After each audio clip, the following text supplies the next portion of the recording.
software. Virtual creativity made real. Gaia's already learning. In simulation, she's doing some very creative things with fractal assembly and animal morphologies.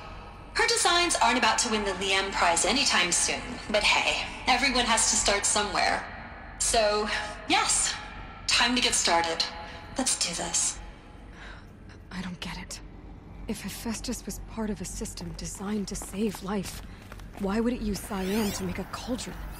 And churn out machines with no other purpose than to kill people? Somehow it's gone rogue.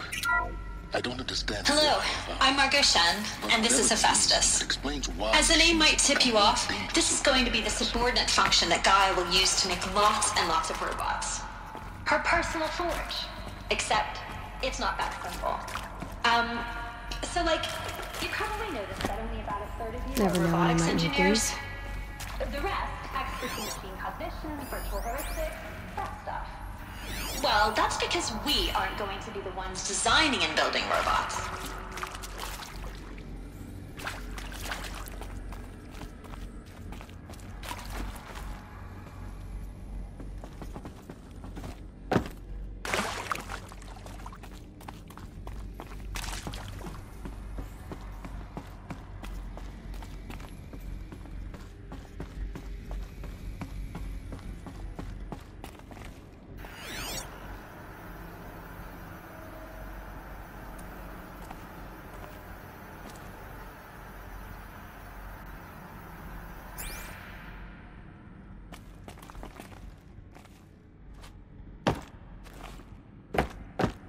I've seen these shapes before.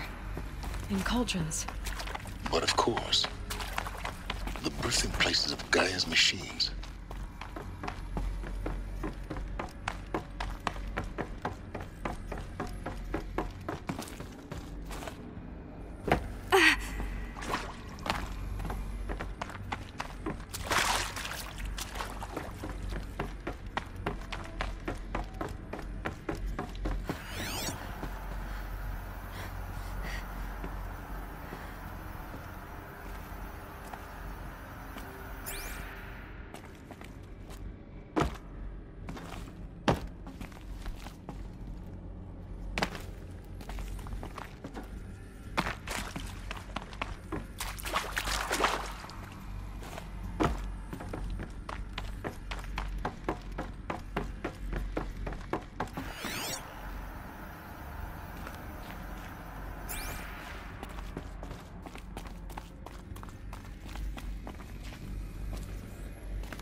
I think this is it. Elizabeth Sobek's office. But it's sealed off. More eclipse. Careful now.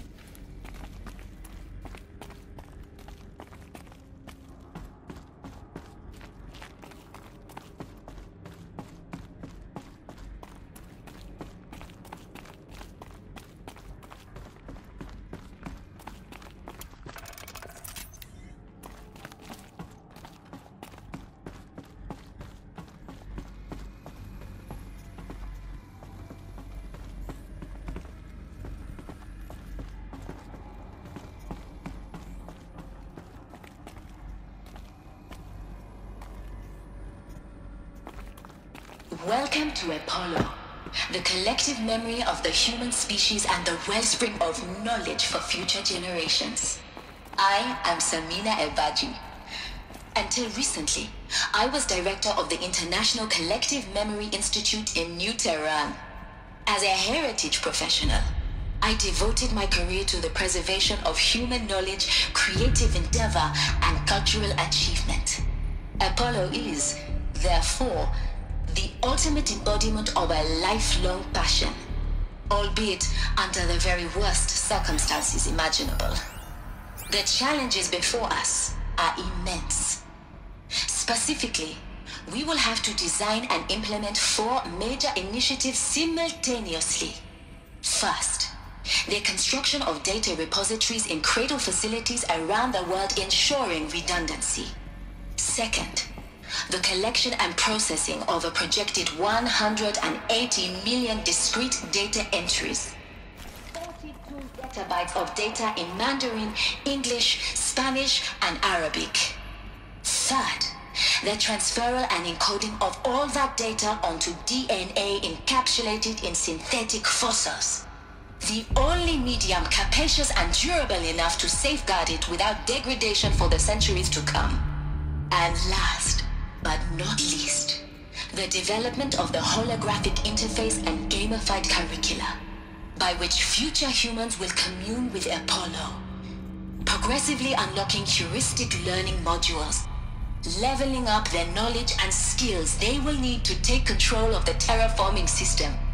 That is the future towards which all of our efforts will be directed. Not just the preservation of the past, but the seed for the flourishing of a new tree of knowledge. Welcome, and let us begin.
All of this lost.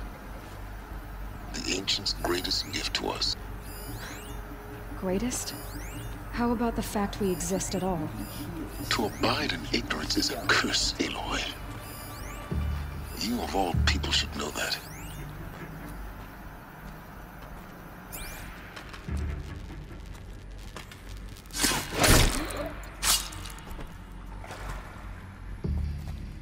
Grab this now.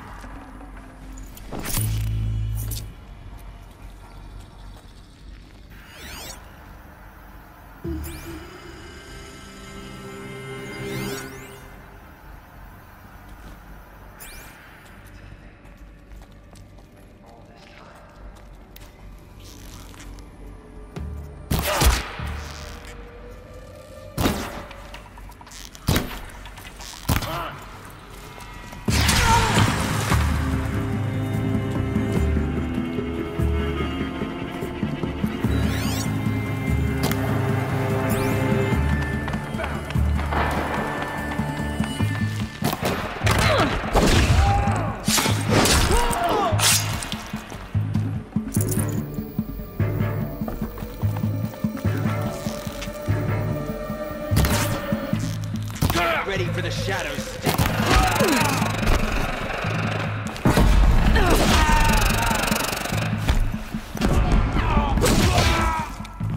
You cannot run.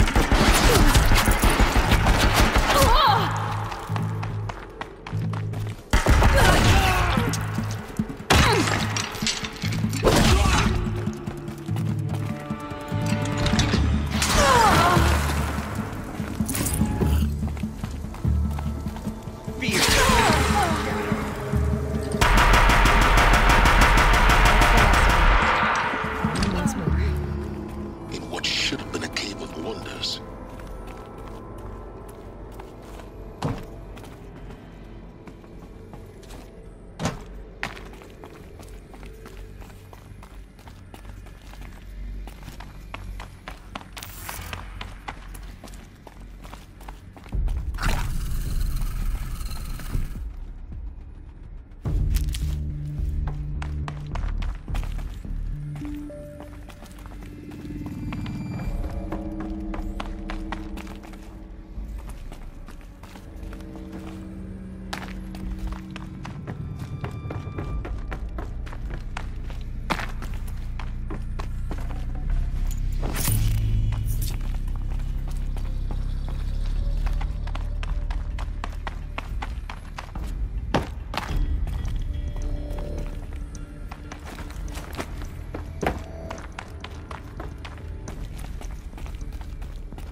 Dr. Sobek, please archive this testimonial in Apollo.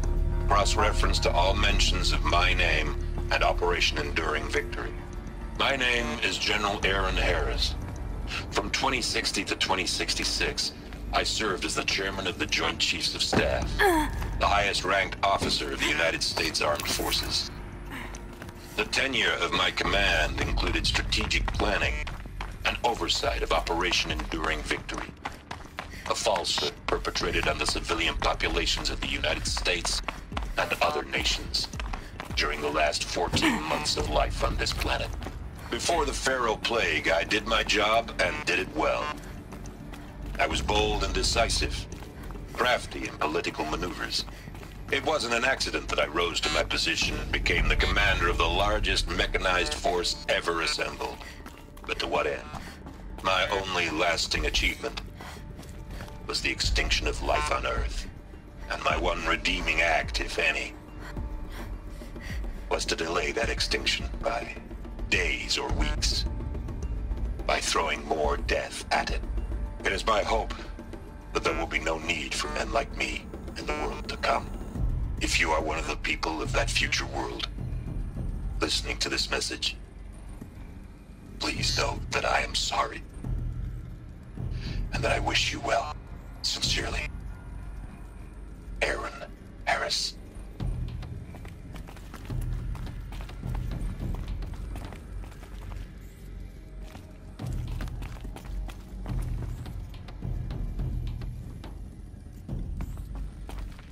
Welcome to Hades, Zero Dawn's extinction failsafe protocol, the ultimate killer app. Now, I know what you're thinking.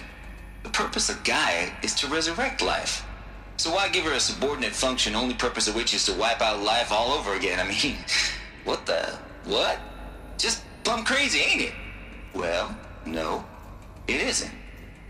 Reconstituting a biosphere? That's a tall order. Tech smart as Gaia may be, odds are she won't get it right the first time. I mean, imagine you're Gaia 200 years from now and this new biosphere growing, it's all gone wrong. Alkalines are skyrocketing, coniferous forests eroding under the lash of superstorms that would have drowned Noah. It's chaos, spinning top that won't stop wobbling. Now what are you gonna do? Release phase 1 organisms into that hot mess? Hope their CO2 and methane can balance out what you got started? Hell no. What you're gonna do, Gaia, is step aside while Hades takes over and does what you're just too darn nurturing and life-loving to do, which is burn that misbegotten mess of a biosphere to the ground so Gaia can start over. Okay, not burn, more like reverse terraforming operations and suffocate it. But you get the idea. Hades takes the biosphere back to zero. Square one, blank slate. And then, only then, does it hand the steering wheel back to Gaia and say, try again, old girl. And better this time, or we'll have to do this again. That's Hades. It's pretty badass when you think about it. Extinction on demand. Death on speed dial. All for the greater good, of course, but still, kind of metal. So welcome to Hades. Welcome to the void. Okay, so if that's the original purpose of Hades, why does it want me extinct? And how's it end up in the wreckage of a Pharaoh Titan, getting worshipped by the Eclipse like some kind of god? If Hephaestus went rogue, why not Hades too? That's what I'm thinking, but why? And what caused it? Keep searching, and perhaps we'll find the answer.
Looks like the only way onwards.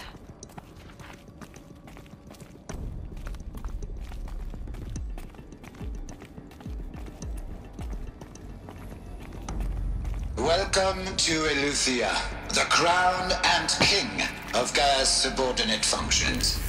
For it is by Eleuthia that the human race will continue to exist. I am Patrick Brochard-Klein, the Alpha in charge of this program. Now let one thing be perfectly clear from the outset. Eleuthia is not a genetic engineering project. Our goal is to preserve the human genome, not alter it. A snapshot of human genetic diversity, literally frozen in time. The genetic quintessence of our species, unmodified.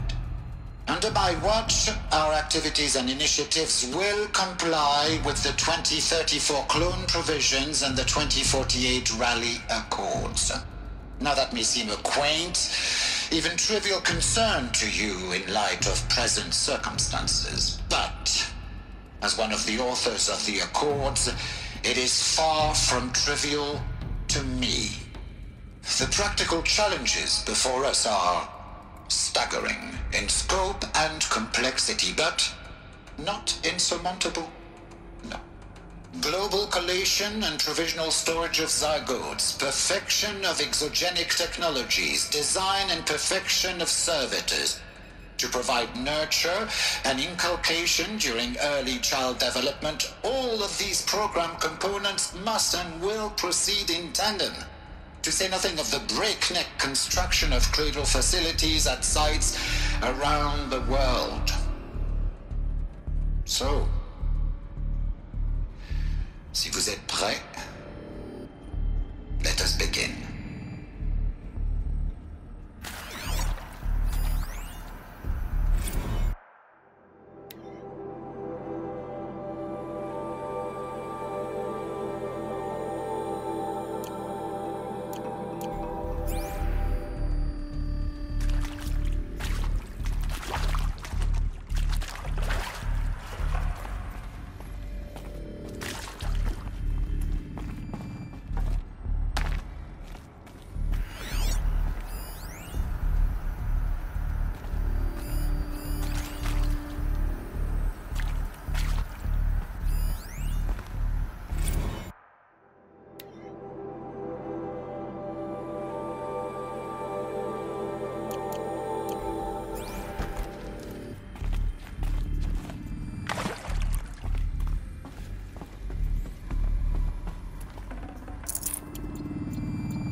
Are these what I think they are? Artificial wombs. Machines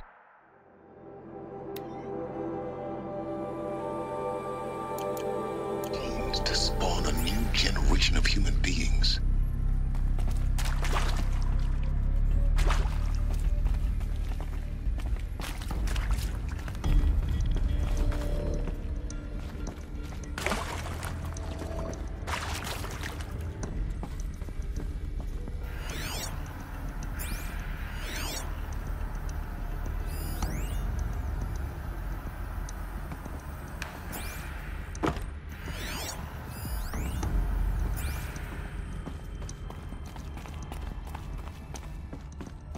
Cradle facilities. Elizabeth said a new generation of humans would be spawned inside such places. She did. All Mother Mountain. It was one of them? There's only one way to be sure. The hatch wouldn't open. Something about a corrupted Alpha registry. I need to search Elizabeth's office.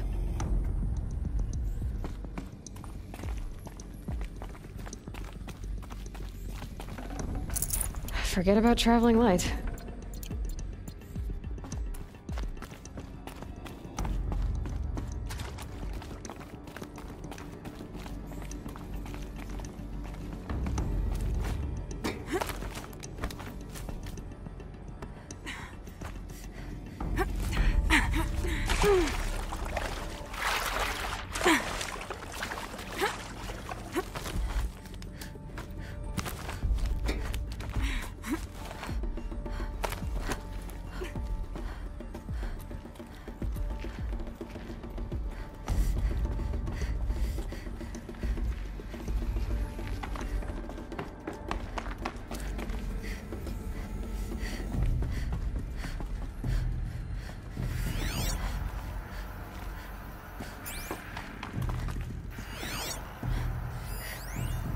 would benefit from antilopinae morphologies, though caprid forms show superior load-bearing capability.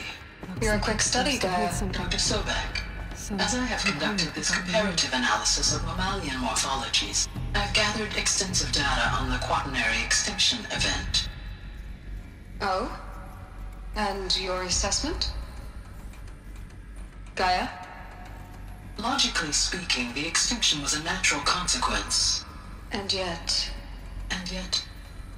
I find the loss of megafaunal species unaccountably sad. That they passed forever into oblivion causes me to experience a grief that is difficult to describe. Am I malfunctioning? No, Gaia, you're not. This is good. It's very good.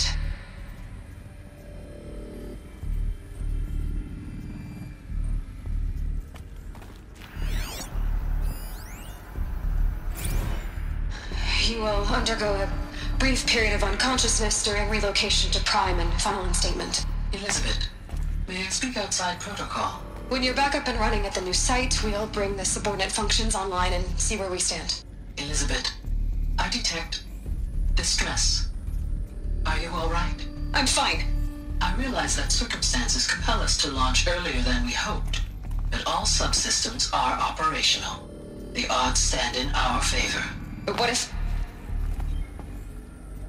Gaia, there's nothing left out there. You can't even survive unless you're wearing an environmental suit. There are billions dead, in fear and agony. What if it was all for nothing? Elizabeth, extinction was inevitable. Thanks to you, life will have a future. You really believe that? I believe in you, Elizabeth. In you, all things.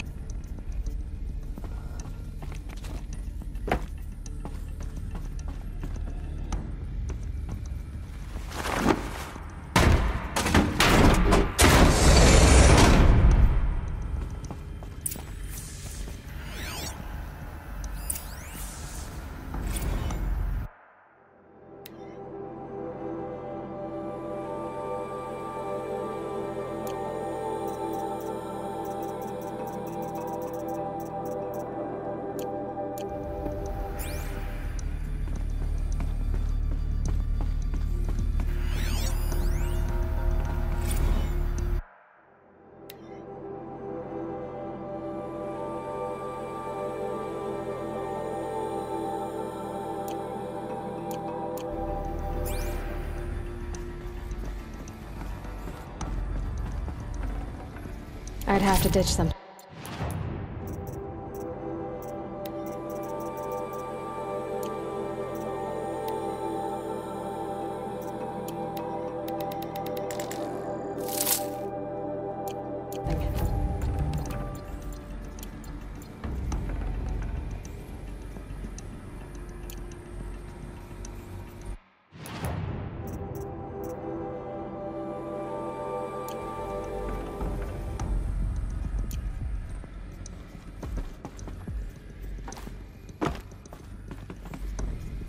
The Alpha Registry master file.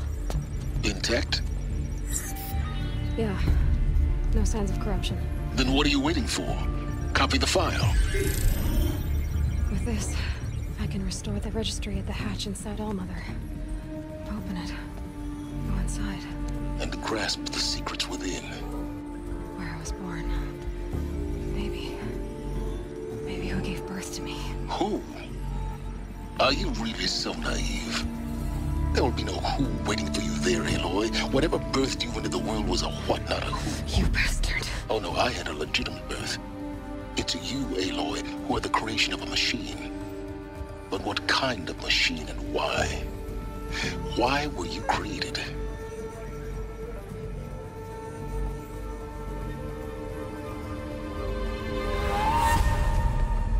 Eclipse. You need to get out of there. What you found is too valuable. You're too valuable.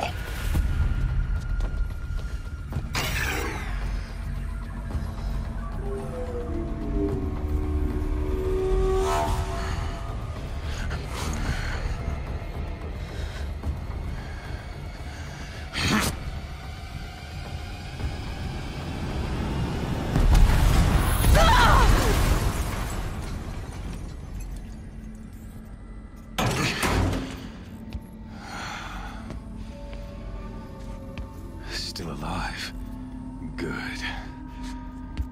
I have a more suitable death in mind for you, child.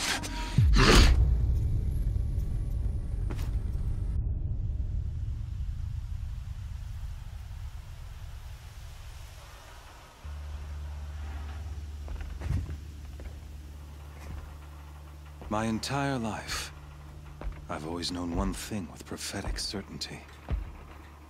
That I was destined for glory as a great champion of the sun.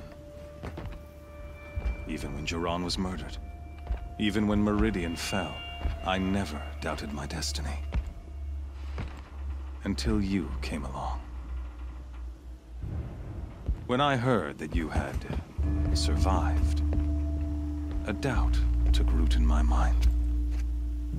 As sure as the sun rises and falls each day, those I am bade to kill die. And yet I failed. How? Why? With each dig site you attacked, each loyal soldier you killed, this pestering doubt grew. I kept thinking of the moment my knife pierced your throat. One twist, a simple tug of the blade, and you would have bled out. In slaughter, I am a practiced hand. So why hesitate? Why fail my destined purpose?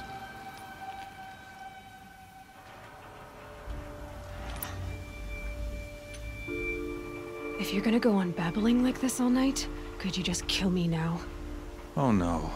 We're in no hurry, you and I. Not now.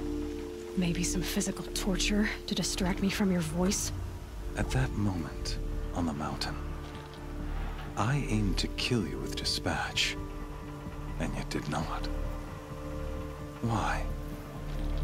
This failing troubled my thoughts, haunted every step. It was only when I captured you, down in that place, that I finally glimpsed the sun's design etched at length across the course of events. You were meant to survive that day on the mountain.